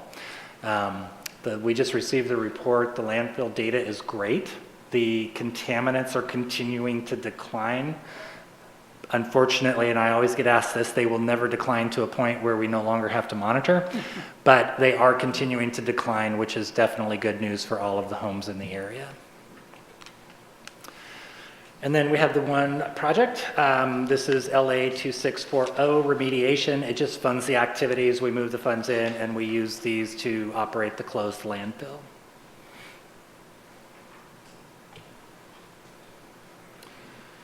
So, final hurdles. Support services. This is going to include our Public Works Administration, engineering services, facility management services, garage operations, and our equipment replacement fund. So starting with Public Works Administration, this is on pages 258 to 261 of your budget book. This was new in fiscal year 20 and provides fiscal support and management to all of our Public Works divisions. Previously, how this was handled is my time was divvied out, so all those .05s that Mr. Bradbeer was just talking about, all of our time was divvied out to all of our Public Works departments like that. Anytime we coded a bill to Public Works Administration, we had to code it out to all those different departments. This was an efficiency measure that we took where we just charge all of those departments a flat fee to be able to fund the department, and we fund Wade, myself, our business operations supervisor, our department support tech, and our GIS division. It's a much more efficient way to operate the program. And that is our revenue stream. You can see that it stays fairly constant. We did do some redistribution as we brought on other divisions, and as we evaluate where we're spending our time, we shift those allocations around.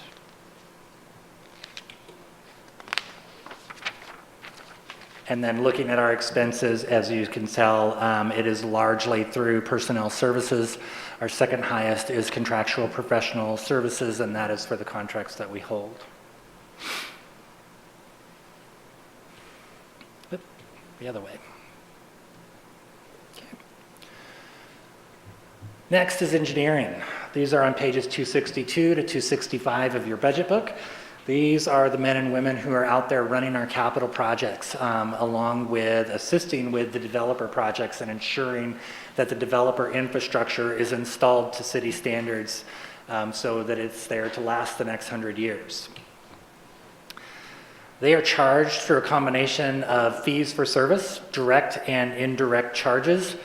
They have a total recommended FTE of 8, but that includes our surveyor, a GIS person that's dedicated to getting survey data into our GIS system, our engineering techs, and our city contract engineer is in there.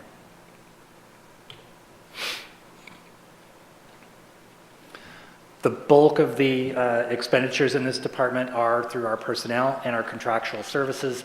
A large portion of that contractual service is, again, for our contract city engineer. We have an arrangement that has worked really well for grants past. We have not had a city engineer on staff for quite some time. We contract with a firm for that service, so we do have a single engineer as a registered city engineer, but he's able to bring his whole firm to bear when we're having issues. That is a much better arrangement for the city of Grants Pass than having just a single engineer on staff. It has worked out really well for us. And where those funds are allocated, again, personnel is largest portion. A couple of program highlights with facilities. Facilities is new to Public Works. You're going to be hearing a lot more about that in the coming months, or the council will anyway. We are continuing to implement the PAVE recommendations. We're trying to refocus the operations of the facilities maintenance to where they're more preventive maintenance oriented and less reactive oriented. We are reevaluating several large projects, including the HVAC project. We all felt the effects of that on Tuesday night when it got pretty warm in here, and I apologize for that. The HVAC project is very important. Our system here is pretty old. It is having very severe issues, but when we bid that project, the quotes came in significantly higher than what we had budgeted for. We are now working on how do we either scale that project to something we can afford or get funds set aside to pay. We also are working towards EAM, which is an enterprise asset management system, and CMMS, which is computerized maintenance management system. The council and budget committee members are definitely welcome to attend. We'll be hearing about that here in the near future. I believe we have that scheduled for June 7th to talk about the work we've made on that PAVE report, which is pretty impressive. So what I wanted to highlight here is the total recommended FTEs for this program is 2.4. You look at the number of facilities that we're taking care of, and 2.4 is not enough. We'll be talking about that in future years, but because Public Works has just taken this division over, we are not comfortable asking for any additional FTEs at this time. What we're going to look at is being more efficient. In a future year, this conversation may be a little bit different, but for this year, we're maintaining 2.4 FTEs within the division. That being said, we did reallocate them between this and the downtown budget, which you heard Director Clark talk about Tuesday. And what we did is moved our more skilled people back to the facility division, which did increase our personnel cost a little bit without actually changing the FTEs. So looking at page 268, this is kind of our expenses, where those play out. We are still able to transfer a little bit out into our capital, and you heard about that project when Aaron spoke on the opening of the budget night, which was LB, I don't remember the exact project number.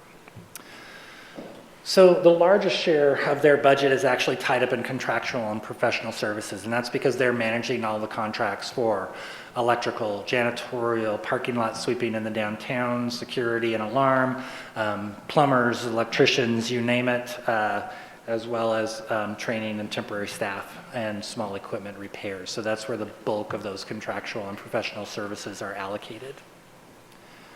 Moving to garage operations, this is on page 274 to 277. This group is providing just maintenance on all of our vehicles, high quality maintenance. They ensure vehicle safety, and it's very much in the forefront that is a key. They do a tremendous amount of work. We have probably one of the best teams that I've seen in our mechanics group right now. I'm really proud of the work that they're able to get through. We have a total recommended FTEs in this department of 4, and that includes a supervisor, a administrative support, and 2 full-time mechanics. This budget is down slightly. However, you'll see that the funds have moved around within the individual lines, but overall the budget has decreased. That's reflecting actual expenditures, and then our personnel numbers have decreased just because of newer people at lower salaries. And that's where some of those specific examples are. So they're pretty flat. They are, there's a $98,000 in indirect charges which have been removed.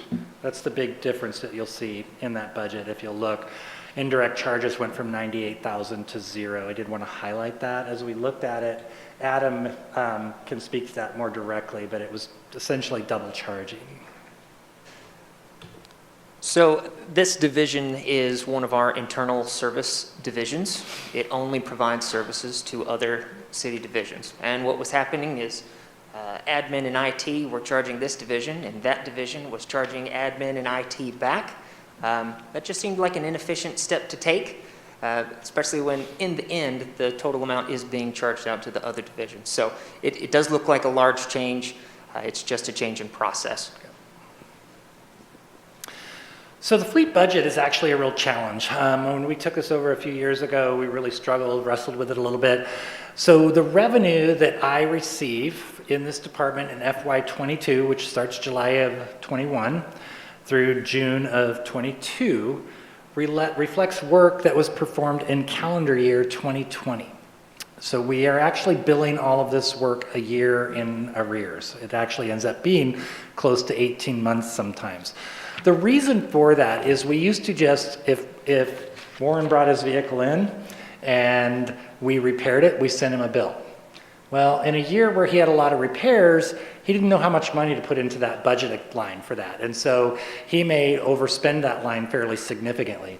Now we're able to give him a flat number. He knows exactly what his maintenance bill is going to be year to year. It really helps even out those big spikes and valleys in the program.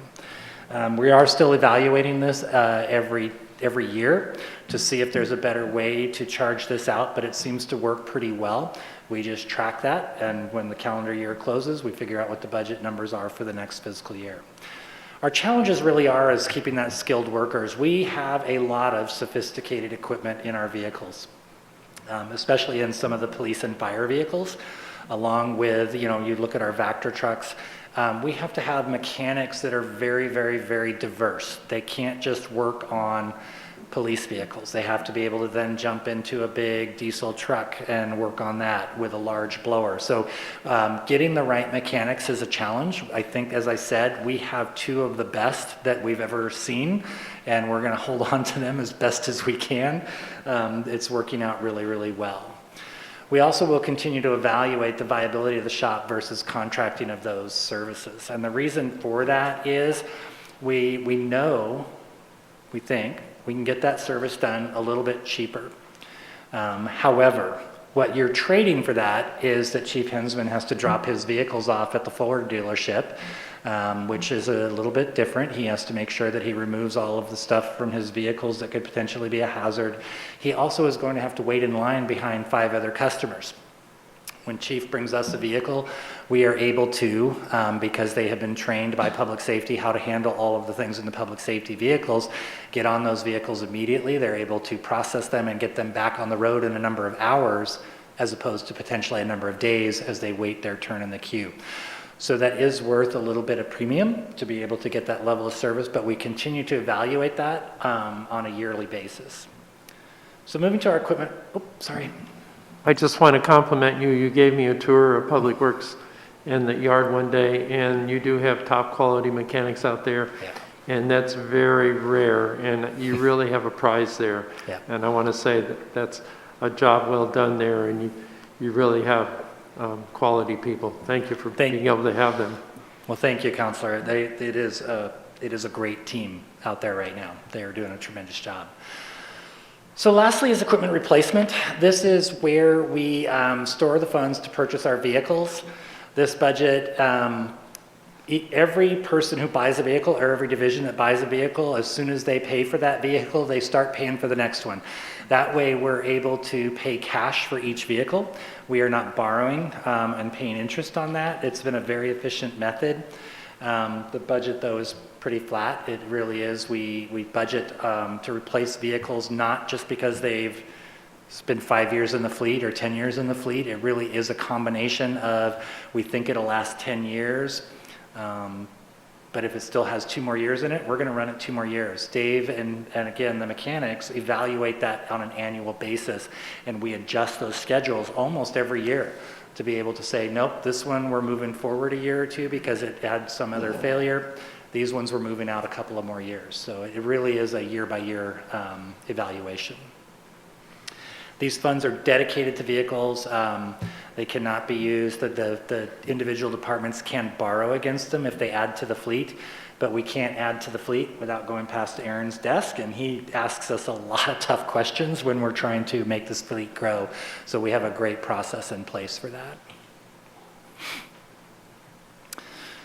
So equipment replacement challenges, I just did want to mention this, as the counselors are aware, public safety vehicles have become pretty expensive. They're very sophisticated. To allow them to do what they do with the limited manpower that they have to become more an extension of the police officer. That means more tools within the vehicle to allow them to do their job very effectively.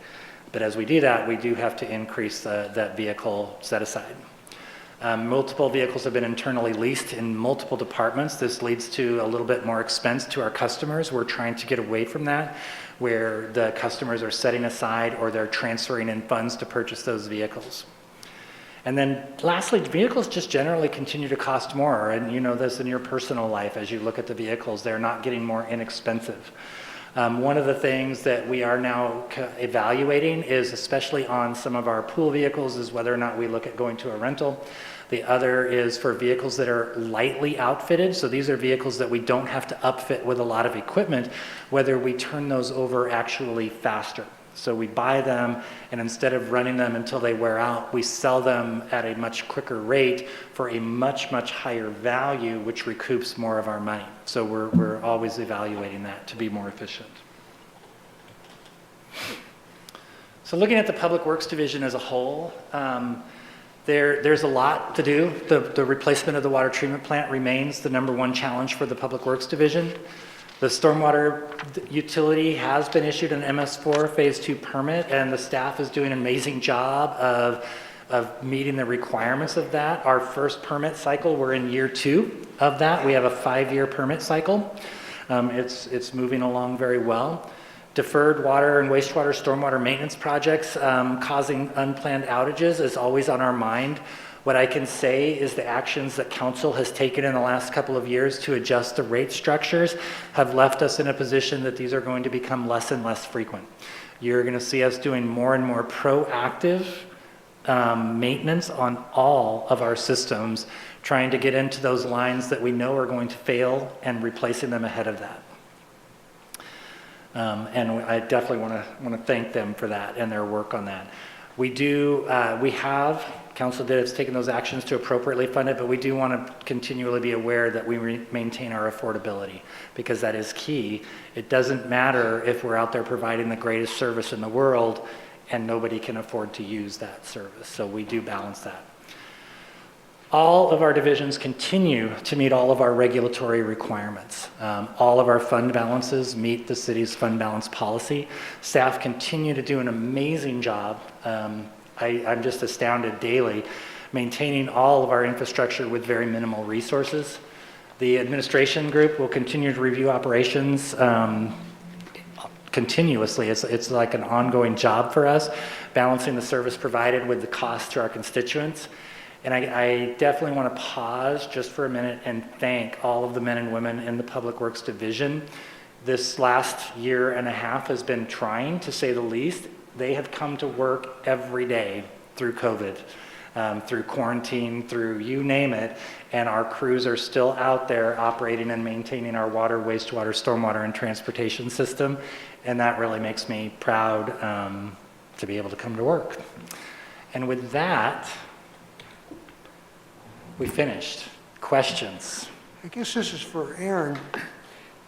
There's contractual services in community development, in police, in your place. In my industrial experience, at some point you have a contractual outfit that has expertise in contracting. Has that been explored? Because there are some inefficiencies with 15 or 20 different people, writing RFPs, knowing if they've got the right stuff. Just a question. That's a great question. That's something that I think Adam and I had talked about maybe about a year ago, sort of like having a purchasing agent, a purchasing hub. And we kicked that around a little bit. We've been trying to, with what Jason's doing and taking over a lot of the building facility things and trying to house a lot in Public Works. We're thinking that's a little baby step, but at this point, we believe that we're not quite ready yet to add another FTE just for that purpose, although there would be some good efficiencies and some potential positives to that, more proactive acquisition of contracts. But I think we're doing a pretty good job of that right now, and we just thought it wasn't the right time to add to the FTEs for that.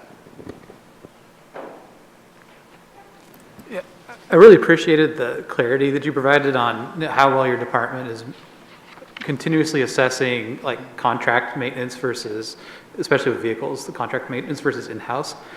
But in a similar vein, I guess, how would we, like on the equipment replacement prepayment scheme, how the interest rates right now are so low.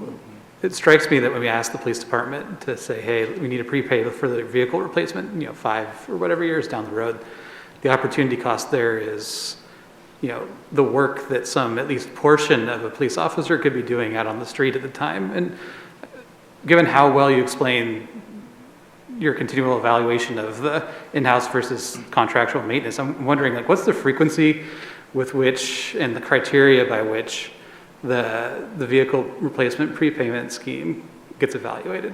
Yeah, so if I understand the correct, and I'm going to try and paraphrase, is what kind of are our criteria for when those vehicles are replaced? Is that? Not my question is more along the lines of, we're asking other departments to prepay for their future vehicle replacements, and that comes at some sort of opportunity cost of allowing cash to sit in an account as opposed to being spent on current programming. The police is just a kind of good rhetorical example, right? Because the cash that's going to a vehicle replacements could be paying for police officers and all the fine work they do. Gotcha. So given shifting interest rate environments, shifting priorities for the community, like how is that scheme continuously evaluated? Yeah, so that's a good question. I have not evaluated it in that light, but that's a good question. So what we're saying is, instead of paying for the next vehicle, let's borrow that money, making loan payments at a lower rate and getting officers on the street with those funds. We would have to look at that. That might work for a couple of years, especially while interest rates are low, but as interest rates continue to creep back up, it may become less effective. It's something that we could look at though, but I have not looked at it in that light. So as an analogy, one of the things that, and it's a great question, one of the things that we could consider as something similar is, state of Oregon, we are primarily set up on property taxes. And there's a little bit of a buffer between real market value and taxable assessed value. And that's provided some stability for us over the years, whatever the market is doing, versus say California, where they are more focused on sales tax and they've got ebbs and flows. And that really does create some level of service impacts through the good times and the bad times. And one of the things that we believe is important about setting aside funds, even though right now the interest rates are low, is it does provide us with a little more consistency in the delivery of services because we have a known quantity of something moving forward. So it's just a little more solid. It is a little more conservative, but when we're talking about public safety and police officers and boots on the ground, I think and water and the safety of this community, we may need to take that additional conservative approach to make sure that we can maintain a certain level of service.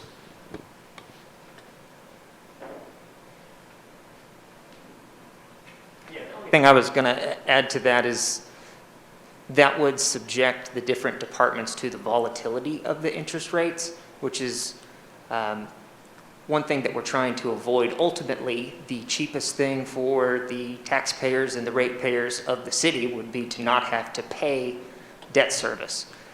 So it's definitely more of a long-term strategy. Obviously, if we found ourselves in a situation where we absolutely needed to borrow, we would look at that. But to save public safety dollars temporarily, and then interest rates go up in 4 years, well, so would their budget. And I think that's that volatility that we're trying to avoid with this strategy.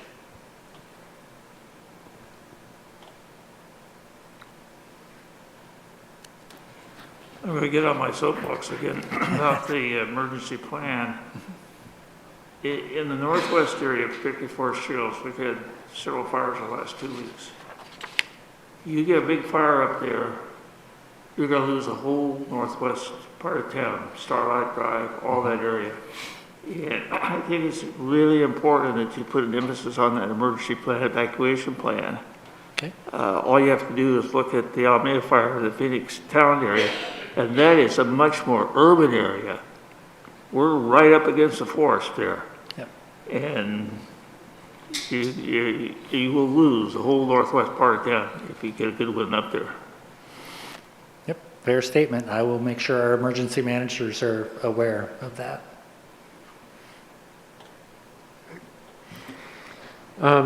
Jason, can you go back to slide number 89 on the engineering division?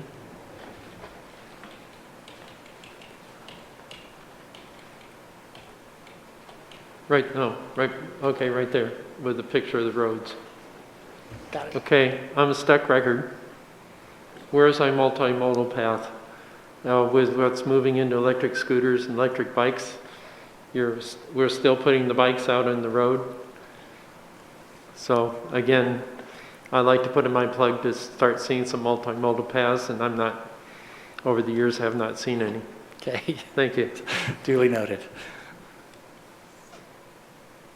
I'm going to add to that, Rick, and this is just for you, Rick. When I was at my last OMPOC meeting, they have a whole section in called Community Paths, which is actually a whole new area where you're taking the bicycles and the scooters and taking them off the road and building areas within the community that aren't on the street. So there is actually funds being set aside from that coming down from the state. And I noticed there was several grants that were issued in the last year. So that's something that, you know, as we move forward, you need to know there are other communities that are doing that.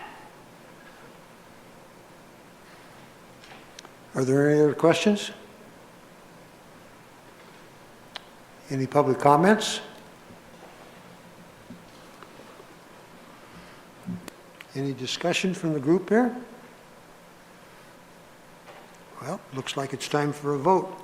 And to help Karen, we're going to do this individual, whether you do or do not approve the budget that you heard tonight from Jason.